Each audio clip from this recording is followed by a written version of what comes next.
Hi, I'm Abby Peretz. If you read my bio, part of it says Abby has worked as a professional writer for over 20 years and has written for some of the biggest brands in the world. If you do a little bit of Googling, you can pretty quickly discover that I've written for companies like Pfizer, Microsoft, Toyota, and a couple other household names. Here's what my bio doesn't say about me. It doesn't say Abby dropped out of college twice and has no degree. It doesn't say Abby once wrote an entire ebook for a guy who refused to pay her. It doesn't say Abby once had a potential client who wanted to pay her $2,500 a month to write blog posts, and she completely screwed it up by not asking a very simple question, and they totally trashed her on the internet. But all of those things are true. If you hang out in the online business world, you start to hear about things like mindset and leveling up. Now, I know those sound like buzzwords, but they're actually relevant and important. So first, let's talk about mindset. Now, mindset, there are two kinds, growth and fixed mindset. And those are terms that were coined by Stanford researcher Carol Dweck, who literally wrote the book on mindset. It's called Mindset, and it's a great book. So people with a fixed mindset believe that you're either smart or you're not. You have a certain amount of intelligence that you're born with, and that's it. You can learn new things, sure, but you can't change your fundamental intelligence. You're a certain kind of person, and you can't really do anything to change that. When you have a growth mindset, on the other hand, you recognize that nothing is set in stone. You can learn new things, and you can learn them no matter how old you are or how many times in the past someone told you that you couldn't. When you have a growth mindset, you get joy from hard work and striving to be your best. You don't have to be the best. You just have to put in effort and do your best. Now, a lot of us have gone through formative experiences in childhood or adolescence that lead us down the fixed mindset path. And here's the thing. I'm not saying that if you had a bad childhood, you automatically have a fixed mindset. Plenty of people overcome adversity and live fantastic lives. Even more fascinating, when I say that it's a formative experience in childhood or adolescence, it doesn't mean that something terrible happened to you or that you had bad parents. Think back to when you were in elementary school. You came home from school one day with an A+ on your spelling test, and your parents were like, "Oh my gosh, you're so smart." And they tacked that test up on the fridge exactly where you want it to be so that everyone who comes into the house can see it. Now, a week later, you take another spelling test, only this time you miss a few words. You wind up with a 70%. Do you run home and show that test to your parents? Probably not. Probably you shove it to the bottom of your bag. After all, you aced that first test because you're smart. So your grade on this one must mean that you're not so smart after all. Now, let's rewind that scene. You get that A+ on the first spelling test, and your parents tell you, "Wow, you must have worked really hard." They stick that test up on the fridge in pride of place and show it to everyone who comes in, and you feel great. Now, the next week, you don't study as hard, and you get a 70% on the test. So that 70 is no longer a declaration about your intelligence, but rather a factual reflection on your choice to spend your time playing hopscotch instead of studying your spelling words. It doesn't mean that you're not smart. It just means that you didn't work as hard, you didn't study as long, you didn't really put in effort. When we tell our kids things like, "Wow, wow, you did that so fast. You're so smart. Or, whoa, your drawing is amazing. You are such an artist. Or, oh my gosh, you're like a prodigy on the piano. It sounds supportive, right? But what our kids hear is, if it takes me a long time to learn something, that must mean I'm not so smart. Or I better only draw pictures of horses because I won't look like much of an artist if I try to draw anything else. Or I should concentrate on these easy piano pieces because otherwise they're going to figure out that I'm not that great. And those are the things that you might have heard and thought when you were growing up. Again, it doesn't mean that your parents were doing anything wrong. They just didn't know any better. Now, Carol Dweck, that Stanford researcher, ran a well-reported study that she repeated with hundreds of children in schools across the United States. Here's what they did. They gave the kids 10 pretty hard problems to solve, and all of these problems were taken from what's called a nonverbal IQ test, so like math and patterns and things like that. The kids mostly did pretty well. And then Carol and her team did one of two things. For half of the kids, they said to them, wow, you got 8 right. That's a really good score. You must be smart at this. So here, they praised kids for their ability. And for the other half of the kids, they said, wow, you got 8 right. That's a really good score. You must have worked really hard. So here, they praised the kids for effort. That was the only difference. What happened next? They offered all the kids the chance to complete a challenging task that could teach them something new. 90% of the kids praised for effort, you must have worked really hard, agreed to try the new task. But the ability kids weren't interested in doing anything that could make anyone question their ability. Then, after that, the team gave all the kids a set of problems to solve that were harder than the first set. Suddenly, the ability kids, you must be really smart, were left feeling like they weren't very smart, and they made comments that reflected that. Success meant they were smart, so failure must mean they were deficient. But the effort kids never even thought they failed. They thought, I have to work harder at this. They didn't see the problems as any kind of reflection on their intelligence. There's more. The first time the kids did the problems, all the kids enjoyed the exercises. But after the ability and effort groups were set, and the ability kids didn't do so well on the second set of problems, they didn't even like the work anymore.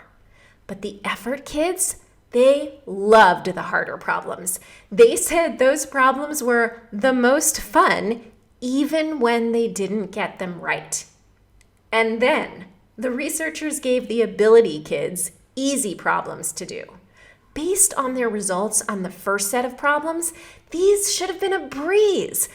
But because their intelligence had been called into question, they actually wound up doing worse. But the effort kids sailed through the easy problems. And the last bit about this study that's equal parts fascinating and horrifying is that when researchers told the kids, hey, we're going to do these problems with kids in a bunch of other schools, could you tell them what you think? And they gave them a page where they could write what they thought and a space where they had to write their scores. Can you guess what happened? Almost 40% of the ability kids lied about their scores. So kids who were praised for their intelligence ultimately did worse on tests than kids who were praised for their effort. And 40% of those kids lied to make themselves look better. When Carol Dweck talks about this, she says, we took ordinary children and made them into liars by telling them they were smart. Right? Horrifying. By praising kids for their intelligence, Dweck and her team put them into this fixed mindset state of mind.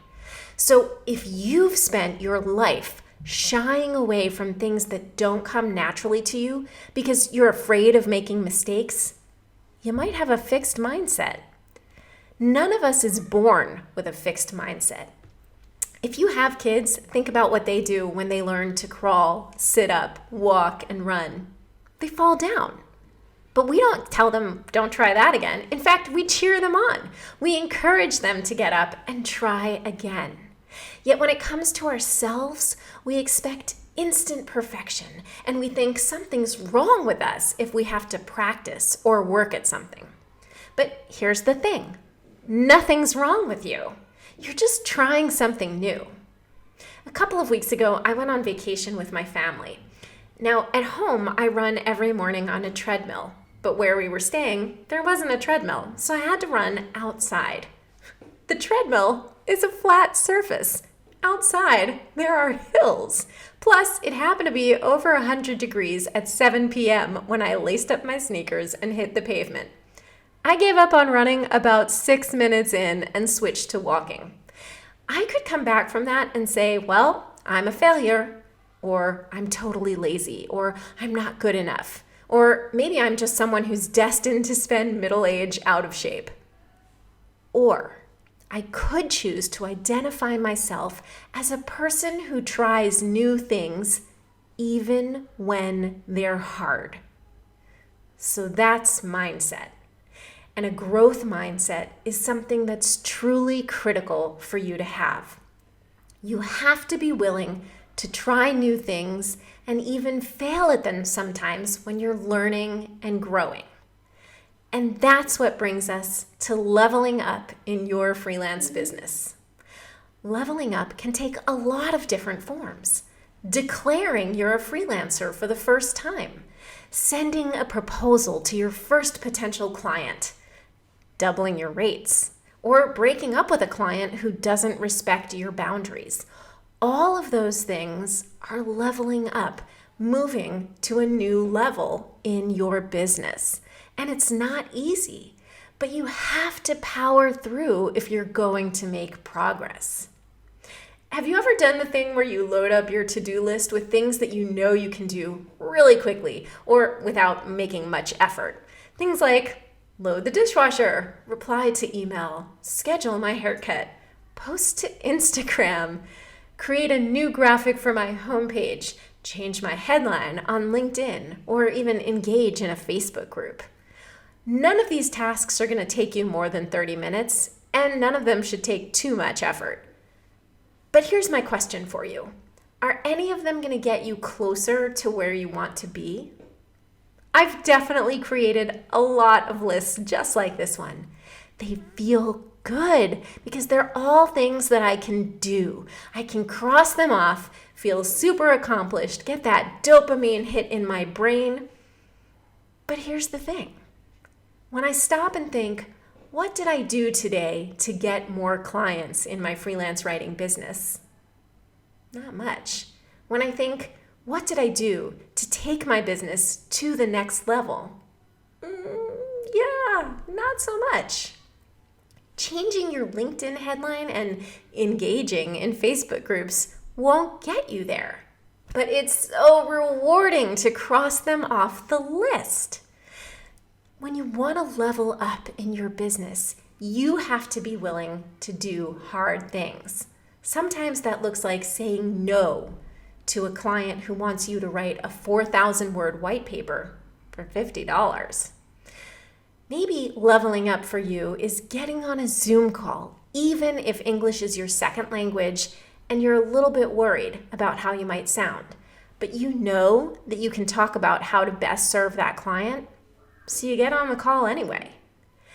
Maybe leveling up for you looks like applying for a project that you know you can do, even when the budget is more than you've ever been paid for anything in your entire life. So there are a couple of things that you can do to work on your mindset and level up. First, like I mentioned, read the book Mindset by Carol Dweck so that you know and understand more about growth and fixed mindsets. Awareness is really key. Next, Start to pay attention to the messages you give yourself every single day. Anytime you catch yourself thinking or saying negative things about your abilities, stop. Really hear what you're saying and counter that statement with a positive message about your effort. For example, when you find yourself thinking, I'm just no good at marketing myself, change that message to, I'm going to put in the time to learn how to market myself effectively. Remember that change is hard and it takes time. Most importantly, change requires consistency. You have to work at it regularly. So here's an exercise I'd like you to try. Think about a mistake you made recently. It could be something that went wrong at work or with a client, or something at home, a dinner that you burned, or the time you congratulated your niece on her pregnancy, only to realize she was very not pregnant. It could be when you snapped at one of your kids, or your spouse, or the lady in the checkout line and regretted it, or when you got all the way to work and realized you left your wallet at home. So put yourself back in that moment. What happened? Were you able to fix the problem? What happened then? And how did you feel? Now, think about what you told yourself in that moment, and then later when you thought about it again, and write down the messages you gave yourself. Think about the worst things you tell yourself. I'm not smart enough to do this. I've screwed up so many times before. I don't deserve to be happy. Take a few seconds and think about those things that you're telling yourself. Think about the stories you've started to believe. Do me a favor. Find a picture of one of your kids on your phone. If you don't have kids, someone you care about. Pull out your phone, find that picture, and look at it for a second. Imagine saying the things you say to yourself to that person in the picture. When you have a few minutes, find a picture of yourself from kindergarten or first grade and pin it up in your office or wherever you work, and stick a copy of that picture on your phone as well. And the next time you start to tell yourself these stories, these lies, pull out that picture and remember that you're saying those things to that person. Think about kids and their own struggles. They have to learn to sit up, to crawl, to read, to add, to do long division, which personally I think is useless. It's not easy, and they screw up a lot. But you never dream of saying to kids, hey, you clearly are not meant for walking or reading or math. You should just lie there. Don't attempt anything. We don't say these things because we're not crazy. And we're not cruel, except to ourselves. So can you be gentler with yourself? Is there a way you can reframe those messages that you gave yourself when you made that mistake? Could you reframe those for growth? Think about how you could do that, how you could reframe those messages about the things that you're going to learn how to do, or that you're going to learn how to do better, or that you might not know how to do yet, but you will in the future. You're here watching this video because you want to grow as a freelancer. You want to earn more money, work with better clients, and take on work that pushes you to excel. And you can do that, but only if you're willing to push yourself and grow. Only if you're willing to make mistakes and learn from them. 1 year from now, you could be the person here giving this talk. Here's what you have to do to make that happen. First of all, you have to decide that that's what you want. When I got my first job as a freelance writer, I had nothing special going for me.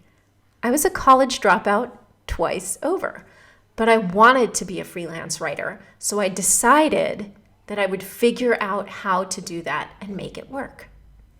2, you have to get okay with learning.